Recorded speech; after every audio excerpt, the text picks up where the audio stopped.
बिस्मिल्लाहिर्रहमानिर्रहीम। अस्सलाम वालेकुम नादरीन, आप यूट्यूब चैनल देख रहे हैं। मैं इमरान ख़ान हूँ। नादरीन, जब खैबर पख्तूनख्वा में सैलाब आया था तो जो पंजाब की हुकूमत है या उनके हरकारे हैं, उन्होंने बहुत मजाक उड़ाया था और उन्होंने कहा जी कि ये गलत कर रहे हैं, इनसे कोई काम नहीं हो रहा, ये संभाल नहीं पाएंगे। यानी वो कुदरती आफत थी और कुदरती आफत ही होती है। हमने खैबर पख्तूनख्वा की जहाँ कमियाँ और कोताहियाँ थीं उनकी निशानदेही की, लेकिन जो पंजाब की हुकूमत है या उनके जो हरकारे हैं उन्होंने बाकायदा मजाक उड़ाया। और फिर हमने देखा जब पंजाब में सैलाब आया तो खैबर पख्तूनख्वा की हुकूमत ने कोई मजाक नहीं उड़ाया। अब सूरत हाल ये है कि पंजाब में लोग डूबे हुए हैं, पंजाब में लोगों को संभालने वाला कोई नहीं है। सिर्फ टिकटॉक्स बनाई जाती हैं, जाते हैं, चक्कर लगाते हैं, पिकनिक करते हैं, टिकटॉक बनाते हैं, खाना शाना खाते हैं, वापस आ जाते हैं। बल्कि इन्होंने इसको एक अपॉर्चुनिटी के तौर पे लिया कि ऐसी तस्वीरें और वीडियोस बन जाए जो मुस्तकबिल की सियासत के काम आए। गरीब का बच्चा उठा लिया गोद में, उसके मुंह में पानी की बोतल डाल दी। गरीब का बच्चा उठा लिया, किसी को सेब पकड़ा दिया, किसी को केला पकड़ा दिया, किसी को लॉलीपॉप दे दिया। वैसे तो कौम को इन्होंने लॉलीपॉप ही दिया इतने लंबे अरसे से, हमेशा से इन खानदानों ने, तो दोबारा लॉलीपॉप ही दे रहे हैं कौम को, कौम के बच्चों को भी। तो इन्हें तो इसमें भी अपॉर्चुनिटी नज़र आती है कि ऐसी वीडियोस, तस्वीर, स्लोमोस बन जाएंगे जिन्हें इस्तेमाल किया जाएगा। मैंने आपको पहले ही बता दिया है कि प्रोडक्शन पे काम हो रहा है, बाकायदा गाना लॉन्च किया जाएगा और नवाज शरीफ साहब को भी मैदान में उतारने की रिपोर्टें आ रही है कि शायद उन्हें भी आने वाले दिनों में इजाज़त मिलने के बाद, क्योंकि उन्हें इजाज़त लेनी पड़ती है अपने हर काम के लिए, तो अगर इजाज़त मिली तो नवाज शरीफ साहब को भी मैदान में उतारा जाएगा। अब हुआ यह है कि खैबर पख्तूनख्वा की हुकूमत जिसका मजाक उड़ाया गया, उन्होंने अब तक जो पैसा दे दिया है अवाम को, यानी उन्होंने सारा पैसा अवाम को दे दिया बकौल हुकूमत के।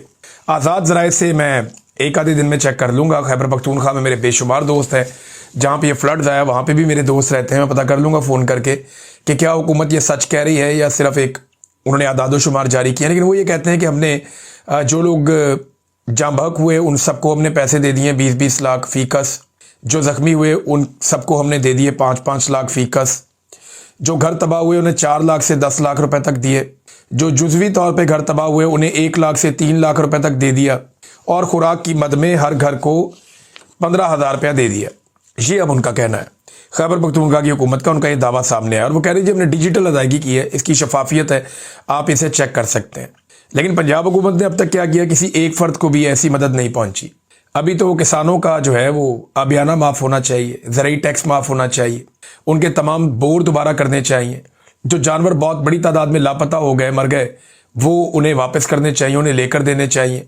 जो लोग जाँ बहक हो गए उनका अलग मुआवजा है, जो लोग ज़ख्मी हुए उनका अलग मुआवजा है, जिनके घर डूब गए, गिर गए, उनको कौन पैसे देगा, जो उनके घरों का सामान ज़ाया हो गया, अनाज ज़ाया हो गया, वो कौन करेगा, जो ज़मीनों पे खड़ी फसलें तबाह हो गई वो नुकसान कौन पूरा करेगा। गलत अजीबो गरीब तरीके से बंद तोड़ के इन्होंने लोगों को डबो दिया पकड़ के। फिर जो कुछ इन्होंने अवाम के साथ किया, उसके बाद अब किसान के साथ तो लंबा जुल्म हो रहा है। वो बेचारे ने बीज डालना है, खाद डालनी है, अपनी फसल के लिए दोबारा अपनी ज़मीन को तैयार करना है, वो कैसे करेगा। यानी हम सारे मिलकर अगर करें भी, एनजीओज भी करें, हम भी करें, तो हम मैक्सिमम 2 लाख 2.5 लाख एकड़ कर सकेंगे, इससे ज़्यादा क्या करेंगे हम। लेकिन जो तबाही हुई है ज़मीनों की, वो तो कोई 21 लाख एकड़ का रकबा है जो पानी में चला गया, और उसमें जो खेत और बागात हैं वो एक बड़ा हिस्सा है। तो ये तो हुकूमत को करना पड़ेगा, क्योंकि सारा पैसा हम तो हुकूमत को देते हैं टैक्सों में, हुकूमत को ये करना पड़ेगा। अभी तक खाना से इतना ये फराम नहीं कर पा रहे। बहरहाल बाकी जो तफसीलात आएंगी वो हम आपके साथ शेयर कर देंगे, लेकिन ये जो चीज़ें अभी तक मुझे पता चली, नंबर 1 ये है कि मरीम नवाज़ को उनसे भी बड़ा एक नौसरबाज टकर गया। वो एक वीडियो आपने देखी थी जहाँ पे टिकटॉक बन रही थी, एक टिकटॉक वीडियो है जिसमें एक बंदा सर नीचे करके जी अम्मी जी कर रहा है। वो अब जो टिकटॉकर नौसरबाज हैं उनसे भी बड़ा नौसरबाज निकल आया। वो कुछ सहाफ़ियों ने तहकीकात की हैं, अहमद बड़ा हिस्सा बता रहे हैं कि ये बंदा जो है ये है ही नहीं कहीं, ये कहीं नहीं मिल रहा, किसी सैलाबी कैंप में नहीं है और ना ही ये सैलाब से मुतासरा है। ये बस अम्मी जी कह के वहाँ पे अपनी गुड्डी चढ़ा के और टिकटॉक बनवा के निकल गया। अब पता नहीं इसे पकड़ लिया है, गायब कर दिया है, कहीं चला गया है, कुछ समझ नहीं आ रही इस बंदे की, बंदा गया किधर। बहरहाल इसने एक अच्छी टिकटॉक बनवा दी थी वहाँ पे। पाकिस्तान पीपल्स पार्टी ने सैलाब के पेश नज़र जो सूबे में सियासी सरगर्मियाँ हैं वो सारी मुअत्तल करने का ऐलान कर दिया। अब देखिए, सियासी सरगर्मियाँ इन्होंने मुअत्तल कर दी, लेकिन पिकनिक मुअत्तल नहीं की इस पार्टी के लीडरों ने। जरदारी ख़ानदान सारा का सारा इस वक्त मौजूद है चाइना में, और ये जा रहे हैं निजी परवाज़ों के ऊपर, पूरे जहाज़ लेकर। पहले वालिद साहब पहुँच गए, फिर बहन भाई पहुँच गए। तो इन्होंने तो कौम के माल को अपना ज़ाती माल समझा हुआ है। और चाइना के अंदर फुल प्रोटोकॉल में ये फिर रहे हैं। चाइनीज इनको फिलहाल अभी तक तो मुंह नहीं लगा रहे। अब 10 दिन एक मुल्क का सदर वहां पे रहेगा तो शायद दबाव पड़े और उस मुल्क का सदर मिलने के भी आ जाओ, मिल लो मुझे। लेकिन हालात बड़े पतले हैं। ये यहाँ सिंध के अंदर सैलाब आ रहा है और जरदारी का पूरा खानदान जो है वो चीन के दौरे पर निजी परवाजों से पहुंच गया है। तो ये इनकी इस वक्त दिलचस्पी है और ये दिलचस्पी के इनके उमूर है। जाली हुकूमत मिले तो ऐसा ही होता है। अच्छा, बड़ी खबर एक और है नादरीन, वो तो बहुत बड़ी खबर है। कॉमनवेल्थ के बारे में मैंने आपको पिछले वीलॉग में बताया था, रोला बहुत पड़ा हुआ है पाकिस्तान में कि कॉमनवेल्थ के जो ऑब्जर्वर्स थे, जो उनके ऑब्जर्वर्स आए थे इलेक्शन को देखने के लिए, उन्होंने एक रिपोर्ट बनाई थी। वो रिपोर्ट जो है वो छापी नहीं गई, उसको छुपा दिया गया और ये रिपोर्ट किया गया एक अमेरिकन पेपर में और उसमें दावा ये किया गया कि इस रिपोर्ट को रुकवाने में मिलिट्री एस्टेब्लिशमेंट का फ़ायदा था पाकिस्तान की, और मिलिट्री एस्टेब्लिशमेंट ने धांधली की और उसके बाद ये रिपोर्ट थी, इस रिपोर्ट को रुकवा दिया गया, ये नहीं छपी। अब ये रिपोर्ट नहीं छपी तो इसका फ़ायदा पाकिस्तान में जाली रजीम को हुआ है। उन्होंने वो सारी तफसीलात बताई, मैंने आपको पिछले वीलॉग में बता दी हैं। अब वो कंफर्म कर रहे हैं कॉमनवेल्थ। वो कहते हैं जी कि बिल्कुल हम इस बारे में आगाह हैं कि ये रिपोर्ट जो है वो अभी तक पब्लिक नहीं हुई, लेकिन आने वाले दिनों में हम इसको पब्लिक कर देंगे। और वो कह रहे हैं इस रिपोर्ट के बारे में हमने पाकिस्तान की हुकूमत को और पाकिस्तान के इलेक्शन कमीशन को ये रिपोर्ट हमने पहले ही भिजवा दी थी, मुकम्मल रिपोर्ट, और ये अभी पाइपलाइन के अंदर है तो जल्दी पब्लिक हो जाएगी। सवाल ये पैदा होता है कि इससे पहले जो रिपोर्टें थी वो तो इलेक्शन हो गया तो 10-15 दिन में, 20 दिन में पब्लिक हो जाती हैं, 1 महीना मैक्सिमम। यहाँ इलेक्शन हुए तकरीबन अब तक जो टाइम गुजर चुका है वो बहुत लंबा है। इलेक्शन को हुए 2.25 साल हो गए ऑलमोस्ट, और 2.25 साल के बाद अब ये रिपोर्ट जो है कह रहे हैं कि आने वाले दिनों में शाया की जाएगी, और वो भी तब जब इसके बारे में खबर छप गई। एक और हैरत अंगेज बात है, वो ये है कि पाकिस्तान तहरीक इंसाफ ने बतौर जमात अभी तक इस मामले के ऊपर कोई खास आवाज़ नहीं उठाई। कुछ लोगों ने सोशल मीडिया पर रोला डाला है, तैमूर झगड़ा साहब हैं, बाकी कुछ और लोग हैं, उन्होंने थोड़ी बहुत आवाज़ उठाई है, लेकिन बतौर सियासी जमात जैसे इन्हें रोला डालना चाहिए था, तहरीक इंसाफ ने इस पर शोर नहीं मचाया, बल्कि टैग करना चाहिए था कॉमनवेल्थ को, इन लोगों को, उनके ऑब्जर्वर्स को, और उन्हें कहना चाहिए था कि आपकी रिपोर्ट किधर है भाई, इलेक्शन के बारे में आपने क्यों नहीं छापी अभी तक। लेकिन ये शहबाज गिल साहब और शहजाद अकबर साहब, ये दोनों पाकिस्तान से बाहर मौजूद हैं, और पीटीआई के वो लोग जो एस्टेब्लिशमेंट के टट्टू बनते हैं बाज़ औक़ात, वो शहबाज गिल पे और ये जो बाहर बैठे हुए लोग हैं जिनमें शहजाद अकबर हैं, इन दोनों को यूट्यूबर कह के चढ़ाते भी हैं और इन दोनों पे तनकीद भी करते हैं कि जनाब ये बात नहीं बनने देते, ये हमारी डील नहीं होने देते, तो उनको इस बात का तकलीफ है। तो अब देखें, इन दो लोगों ने ये मामला उठाया ज़्यादा। मेरी ओवरसीज़ पाकिस्तानियों से कुछ मुलाकात हुई है यहाँ बरतानिया में, और मुझे कुछ मैंने खबरें इकट्ठी की हैं, वो मैं आपके साथ शेयर कर लेता हूँ अभी। एक तो आसिम मुनीर साहब का प्लान बन रहा है बरतानिया आने का, यानी यहाँ पे एक जलसा टाइप एक करने का, एक ऐसा प्रोग्राम करने का जिसमें वो पब्लिक से इंटरेक्शन करेंगे ओवरसीज़ पाकिस्तानियों से। ये आसिम मुनीर साहब की एक मजबूरी है। देखें, 2 चीज़ें हैं जिससे वो बहुत दिक्कत होती है मिलिट्री एस्टेब्लिशमेंट को। एक, सोशल मीडिया से उसे कंट्रोल करने के लिए उन्होंने बहुत कोशिश की है, और पाकिस्तान तहरीक इंसाफ के सोशल मीडिया को बिलाखिर उन्होंने आपस में कुछ हद तक लड़ाया। बल्कि अब तहरीक इंसाफ का सोशल मीडिया बजाय इसके कि एस्टेब्लिशमेंट से लड़े, वो नॉर्मली आपस में लड़ते रहते हैं, और पीटीआई की चढ़ाई सोशल मीडिया पे करवा देगी, जैसे गंडापुर धमकियां लगाते हैं, बाकी लोग लगाते हैं, वो चलता रहता है। दूसरी जो प्रॉब्लम बड़ी है वो ओवरसीज़ पाकिस्तानियों से।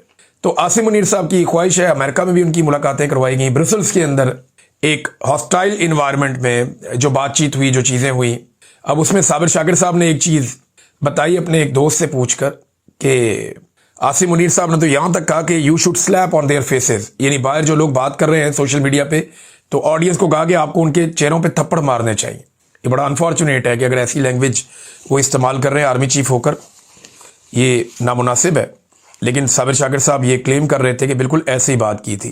अब बरतानिया में आसिम मुनीर साहब का प्रोग्राम होगा कैसे, अभी तक कंफर्मेशन नहीं है, लेकिन तैयारियां जो हैं वो लीक हुई हैं। नंबर 1, कोशिश की जा रही है कि एम्बेसी के सारे बंदे वहाँ पे बुलाए जाएंगे, पीएमएलएन के जितने वर्कर हैं यहाँ बरतानिया में उन सबको इकट्ठा किया जाएगा, और मैक्सिमम लोगों को, ख़ासतौर पर जो गरीब लोग हैं उन्हें इकट्ठा किया जाएगा। एक एक बंदे की स्क्रूटनी की जाएगी और उसको जिम्मेदार बनाया जाएगा कि वहाँ पर कोई ऐसी बात ना हो जिससे आर्मी चीफ की दिलादारी हो या वो परेशान हो।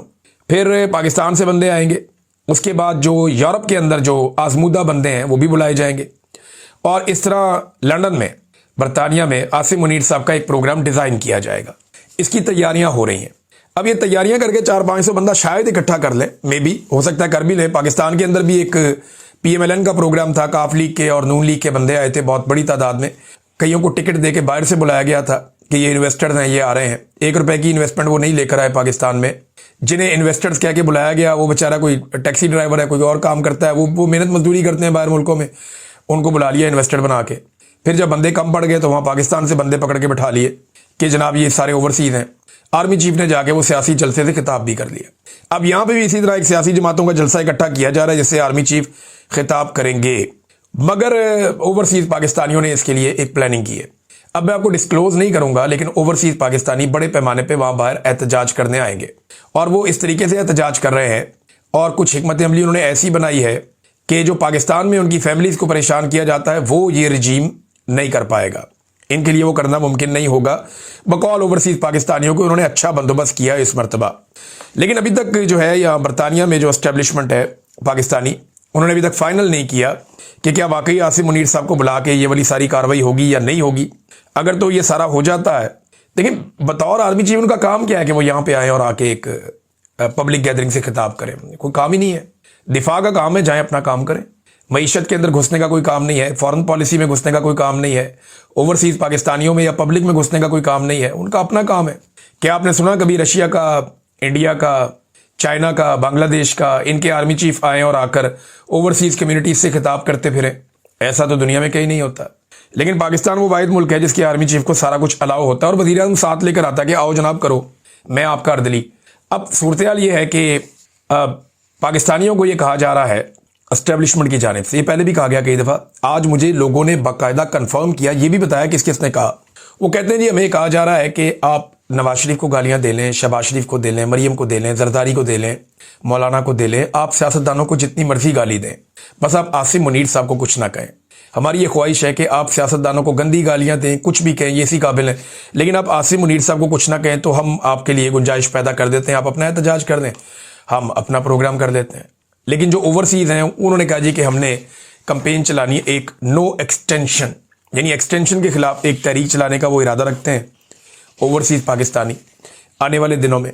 दूसरा, जो कॉमनवेल्थ के खिलाफ भी एक एहतजाज की कॉल जो है वो अब शुरू होने जा रही है, इसके ऊपर गौर कर रहे हैं ओवरसीज पाकिस्तानी के कॉमनवेल्थ ने रिपोर्ट क्यों नहीं अभी तक जारी की, इतना अरसा क्यों छुपा कर रखी, इस पे भी वो एहतजाज करने जा रहे हैं। और जो पाकिस्तान में बरतानवी सफ़ीर हैं उनके हवाले से मैंने देखा और सुना कि ओवरसीज पाकिस्तानियों के बड़े तहफ़्फ़ुज़ात हैं। वो ये कहते हैं हमें महसूस होता है कि जैसे पाकिस्तान के अंदर जो बरतानवी सफ़ीर हैं वो शायद पाकिस्तानी मौजूदा रजीम का हिस्सा है और वो इस तरीके से चीज़ें करती हैं कि पाकिस्तान में डेमोक्रेसी को, यानी उन्हें लगता है जिन लोगों ने डीरेल किया है वो उनके साथ ज़्यादा उनको देखा जाता है या वो उनकी गुड बुक्स में है। अब इस पे जो है वो ओवरसीज पाकिस्तानियों के बड़े तहफ़्फ़ुज़ात हैं। वो कहते हैं जी हम कुछ खतूत भी लिखने वाले हैं और अपने अपने MPs को भी हम लिखेंगे, अपने अपने इलाकों में जो MPs हैं उन सबको लिखेंगे और हम इस पर एहतजाज भी करेंगे, आवाज़ भी उठाएंगे। अब ये चंद चीज़ें हैं जो ओवरसीज पाकिस्तानी आने वाले वक्त में करने जा रहे हैं। इसमें एक चीज़ मैं आपको और बताऊं कि आज के दिन में तोशाखाना 2 केस भी लगने वाला है अडयाला जेल में। तो केस लगता है तो वहाँ पे अंदर लोग भी जाएंगे, जब जाएंगे तो इमरान खान बोलेगा, जब इमरान खान बोलेगा तो सब सुनेंगे और फिर सब उसी को दोहराते रहेंगे। तो आज का दिन आप ज़हनी तौर पे तैयार रहे कि अगर तोशाखाना वाले केस में लोग अंदर पहुंच गए और इमरान खान साहब को बात करने का मौका मिल गया तो याद रखिएगा बड़े पैमाने पे आपको बयानात सुनने को मिलेंगे। और आज आपको अगर उनकी फैमिली, उनकी बहनें अंदर गई तो फिर आपको बहुत सख्त स्टेटमेंट सुनने को मिलेगा। अगर बहनों को रोक दिया गया, मीडिया अंदर गया तो फिर भी आपको तगड़ा स्टेटमेंट कुछ सुनने को मिल सकता है। लेकिन अगर मखसूस लोगों को भेजा गया तो फिर शायद जो स्टेटमेंट आप तक पहुंचे वो सेंसर करके आप तक पहुंचे। लेकिन उम्मीद यह है क्योंकि अदालत वाला दिन है तो लोग चले जाएंगे अंदर, जाके वो बात कर पाएंगे, सुन भी पाएंगे इमरान खान साहब की बात। तो देखना यह है कि इस पर इमरान खान साहब क्या रिएक्शन देते हैं और किस तरह की बात करते हैं। नादरीन, मौजूदा हुकूमत ने, अभी मैं आपको बताया ना कि शहबाज राणा साहब के खिलाफ भी एक इंतकामी कार्रवाई शुरू कर दी गई है, तो खबर ज़रा उनकी ले लें। अब जब तक वो निशाना बनते रहेंगे उनकी खबरें जो हैं वो बड़ी इंपॉर्टेंट रहेंगी हमारे लिए। वो बताते हैं मौजूदा हुकूमत ने पिछले 31 दिनों में लगभग 1733 अरब रुपए का नया कर्जा लिया है। 1733 अरब रुपए का कर्जा लिया है 31 दिनों में, एक महीने में 1733 अरब रुपए। इसको अगर आप डिवाइड करें ना 31 के ऊपर 1733 को, तो ये लगभग 56 अरब रुपए से ज्यादा बनता है रोजाना। अब मुझे आप बताएं 56 अरब रुपए कितने होते हैं? 100 करोड़ का 1 अरब होता है, 100 करोड़ का 1 अरब होता है। और 56 अरब रुपए ये रोजाना खर्च कर रहे हैं। ये 56 अरब रुपए रोजाना किसके ऊपर खर्च कर रहे हैं? क्या किसी को खाना खिला रहे हैं? नहीं। क्या कोई पनाहगाहें चला रहे हैं? नहीं। क्या कोई दस्तरखान चला रहे हैं? नहीं। क्या ये लोगों का मुफ्त इलाज कर रहे हैं हेल्थ कार्ड के जरिए से? नहीं। क्या कोई नई सड़कें बन रही हैं? नहीं। क्या कोई नए डैम्स बन रहे हैं? बिल्कुल नहीं। क्या कोई नए प्रोजेक्ट्स बन रहे हैं? बिल्कुल नहीं। क्या कुछ अस्पताल नए बनाए जा रहे हैं? हमें कोई नजर नहीं आ रहे। क्या स्कूल बन रहे हैं जो पहले वाले हैं वो प्राइवेटाइज हो गए हैं? क्या नई यूनिवर्सिटीज बन रही हैं? बिल्कुल नहीं बन रही। क्या पाकिस्तान के अंदर ये सरमाया लगाया जा रहा है? पाकिस्तान से तो लोग अपना सरमाया निकाल कर लेकर जा रहे हैं। तो ये पैसा जा कहाँ रहा है रोजाना की बुनियाद पे? किसकी जेब में जा रहा है? कौन ये पैसा खा रहा है? किसी को कोई पता नहीं है। ये बड़ा अनफॉर्चुनेट है कि हम हिसाब नहीं कर सकते कि रोजाना हमारा पैसा निकाल कर कौन ले जाता है और कहां खर्च कर देता है। तैमूर झगड़ा साहब ने नादरीन जो मामला उठाया था कि मेरे जो प्रिजाइडिंग ऑफिसर हैं और जो मेरे रिटर्निंग ऑफिसर हैं इनकी तरह इंक्वायरी तो करें, इन्होंने मेरा रिजल्ट कैसे जारी कर दिया। एंटी करप्शन ने मामला उठाया और नतीजे पे पहुंच गई और वहां पे गवाहियां भी आ गई कि इलेक्शन चोरी हुआ है। साथ ही इलेक्शन कमीशन बीच में आ गई, एंटी करप्शन को मना करें, ये काम नहीं कर सकता। खैबर पख्तूनख्वा की हुकूमत को कह दिया। अब झगड़ा साहब खैबर पख्तूनख्वा की हुकूमत को कह रहे हैं कि मैं उम्मीद करता हूं कि आप ऐसा नहीं करेंगे और खैबर पख्तूनख्वा की मिसकंडक्ट की तहकीकात में मुदाखलत नहीं कर सकता इलेक्शन कमीशन ऑफ पाकिस्तान, क्योंकि इन तहकीकात का जारी रहना जरूरी है। इससे भी ज्यादा अहम यह है कि खैबर पख्तूनख्वा हुकूमत अब इंक्वायरी एक्ट के तहत इलेक्शन में धांधली की तहकीकात शुरू कर दे, क्योंकि कॉमनवेल्थ की रिपोर्ट वाला मामला भी सामने आ गया जिसमें तस्दीक हो चुकी है। ये वो कह रहे हैं। तो इलेक्शन कमीशन चाहता है कि तैमूर झगड़ा एमपीए ना बने, क्योंकि अली अमीन गंडापुर साहब को यह लगता है कि अगर वो एमपीए बन गए तो शायद वो वजीर आला भी बन सकते हैं। उनकी इतनी सकत है और इसीलिए उन्हें सूबाई असम्बली का इलेक्शन हरवाया भी गया है।